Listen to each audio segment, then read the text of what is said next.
আসসালামু আলাইকুম প্রিয় শিক্ষার্থী ও প্রিয় দর্শক। বাংলাদেশ ও বিশ্ব পরিচয় পাঠের পঞ্চম অধ্যায়ে বাংলাদেশের নদ নদী এবং বাংলাদেশের প্রাকৃতিক সম্পদ পাঠে সবাইকে অভিনন্দন।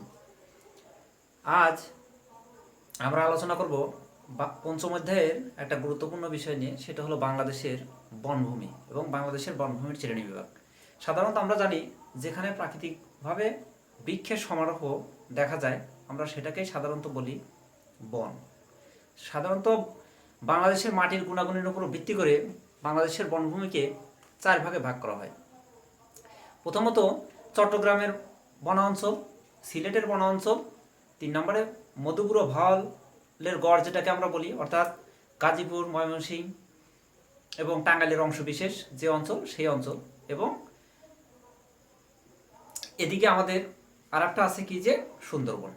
এই যে 4 প্রকৃতির, অর্থাৎ এগুলো হলো মাটির গুণাগুণ। আর আমরা জানি যে বৃক্ষের এক একটা বৃক্ষের এক এক রকম বৈশিষ্ট্য, এই বৃক্ষের বৈশিষ্ট্যের উপর ভিত্তি করে বনভূমিকে 3 প্রকারের অর্থাৎ 3 ভাগে ভাগ করা যায়। 1 নম্বরে ক্রান্তীয় চিরহরিত বা পত্রপতনশীল বৃক্ষের বনভূমি, 2 নম্বরে অর্থাৎ ক্রান্তীয় পাতাঝরা বৃক্ষের বনভূমি, আর 3 নম্বরে স্রোতজ বা ম্যানগ্রোভ বনভূমি।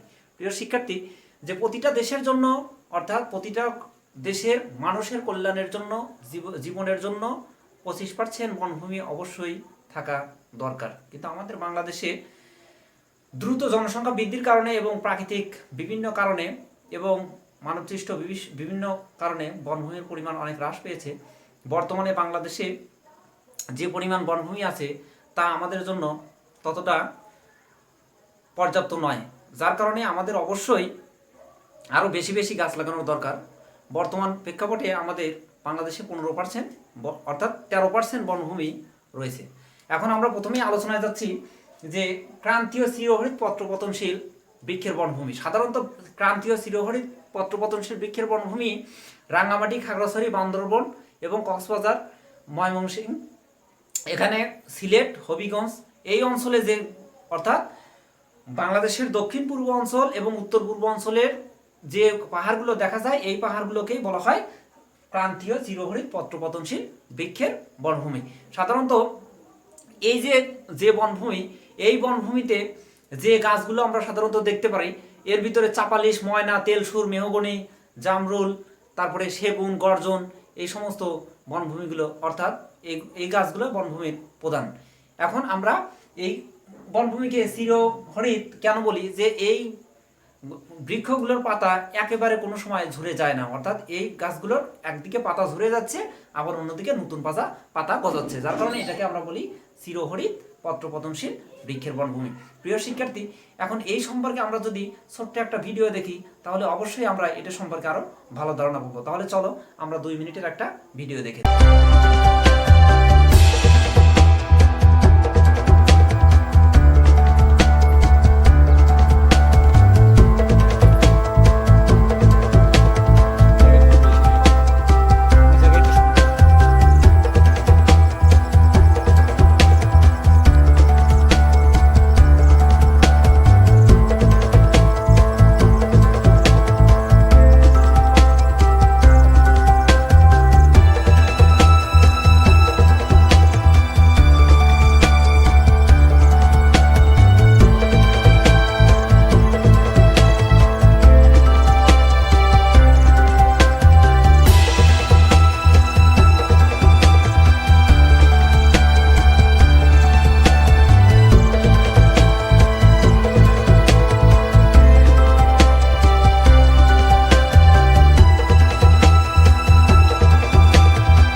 উপরে আসলে সুন্দর ভাবে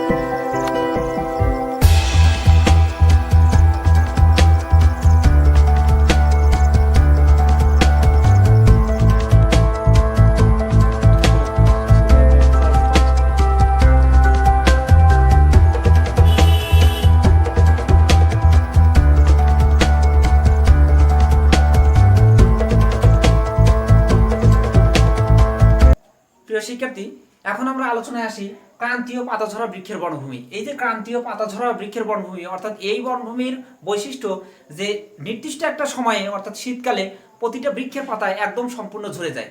ঝরে যাওয়ার পরে আবার কি হয় যে নতুন পাতা আবার গজায়, যার কারণে একে পাতাঝরা বৃক্ষের বনভূমি বলা হয়। সাধারণত এটা কি যে ময়মনসিংহ, টাঙ্গাইল, গাজীপুর এবং অর্থাৎ দিনাজপুর, রংপুরের অংশবিশেষ, যেটাকে আমরা মধুপুর ও ভাওয়ালের গড় হিসেবে এবং রাজশাহীর এই অঞ্চলে যা আছে এটাকে আমরা বরেন্দ্রভূমি হিসেবে বিবেচনা করি।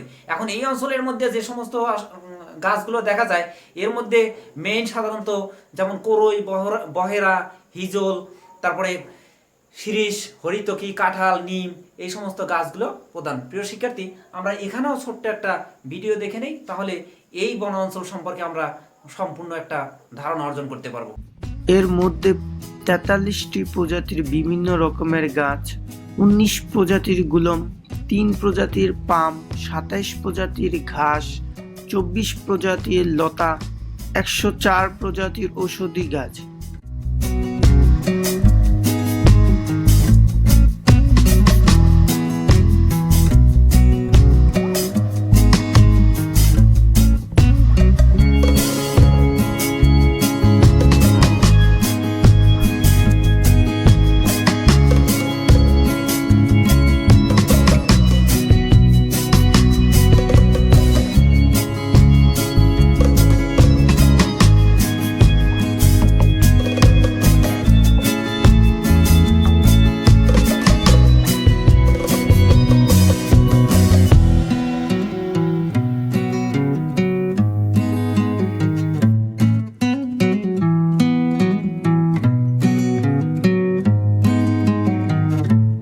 আমরা আসি যে স্রোতজ বনভূমি বা যেটাকে আমরা ম্যানগ্রোভ বনভূমি বা সুন্দরবন বলে আমরা জানি। সুন্দরবন সাধারণত আমরা জানি সারা বিশ্বের বুকেই রয়্যাল বেঙ্গল টাইগারের জন্য বিখ্যাত। শুধু রয়্যাল বেঙ্গল টাইগার নয়, এই বনভূমিতে আরো হাজারো রকমের কি যে পশু প্রাণী বসবাস করে, অর্থাৎ 4192 বর্গ কিলোমিটার আয়তন জুড়ে এই বনভূমিটা বিস্তৃত।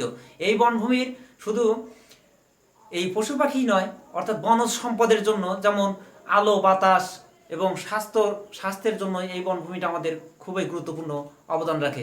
অর্থাৎ এই বনভূমি স্রোতজ বনভূমি এই জন্য বলা হয় যে সমুদ্রের লোনাযুক্ত পানি এই বনভূমিতে প্রবেশ করে আবার নেমে যায়, যার কারণে এখানে যে ধরনের অর্থাৎ আমরা গাছগুলো দেখতে পারি লোনা পানিতে জন্মে, যেমন সুন্দরী, গেওয়া, পশুর, ধন্দুল, তারপরে কেওড়া, বাইন, গরান, গোলপাতা ইত্যাদি বৃক্ষ প্রদান।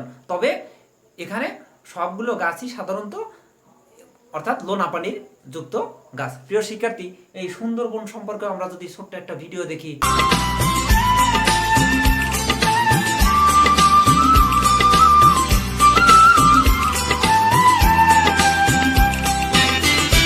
The mystic mangrove trees and also its majestic estuarine crocodiles.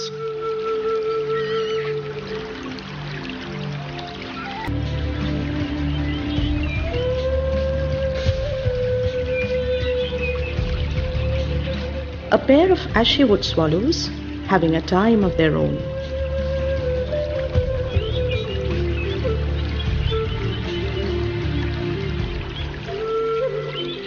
The Asian paradise flycatcher. It's a real treat to the eye. And now here is one of Sundarban's pride, the black-capped kingfisher, very beautiful and very typical of the mangroves. It's hard to get a snap as they are very agile and give you little time to take a shot. It's indeed a real beauty.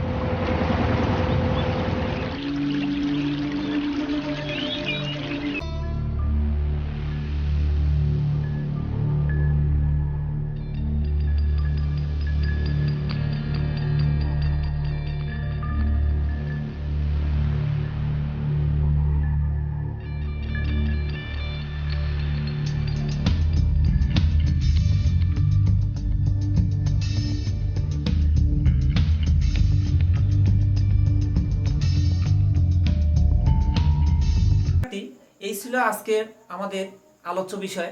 আমরা সামনের দিনে আবার নতুন topic নিয়ে আলোচনা করব। অবশ্যই তোমরা চ্যানেলটা সাবস্ক্রাইব করবে আর সাথেই থাকবে।